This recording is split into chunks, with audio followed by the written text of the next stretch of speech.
একজন বড় মাপের আলেম বলছেন, যে ইমাম তোমাকে নামাজের কাতারে দাঁড় করাতে পারে না, সে ইমাম তোমাকে কি করে যুদ্ধের ময়দানে নিয়ে যেতে পারে? এটা কখনোই সম্ভব নয়।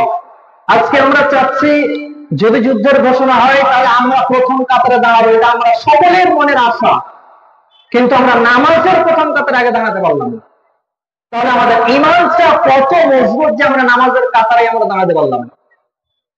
তো যাই হোক, এটা আমরা সকলেই জ্ঞানী গুণী মানুষ, আমাদের অনুময় আমরা সকলেই বুঝতে পারছি যে একজন মুমিন মুত্তাকি পরেজগার আল্লাহর বিষয়ে আমাদের প্রথম কাজ হতে হবে নামাজ পড়া, আল্লাহকে স্মরণে রাখা, আল্লাহকে ভয় রাখা। যদি আল্লাহর স্মরণ, আল্লাহর ভয় যদি আমাদের ভিতরে না থাকে, আমরা ঈমান এনেছি, নিজেদেরকে মুসলমান বলে দাবি করছি, আজকে অকারণে আমরা বিরোধিতা করছি যাতে করে ওটা দিল আমাদের পাশ না হয়।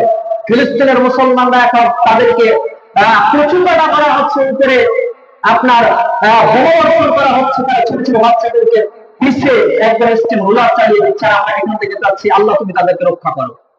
প্রত্যেক দিন আমরা চাচ্ছি যে আল্লাহ তুমি তাদেরকে রক্ষা করো, অথচ আমরা নামাজে নাই।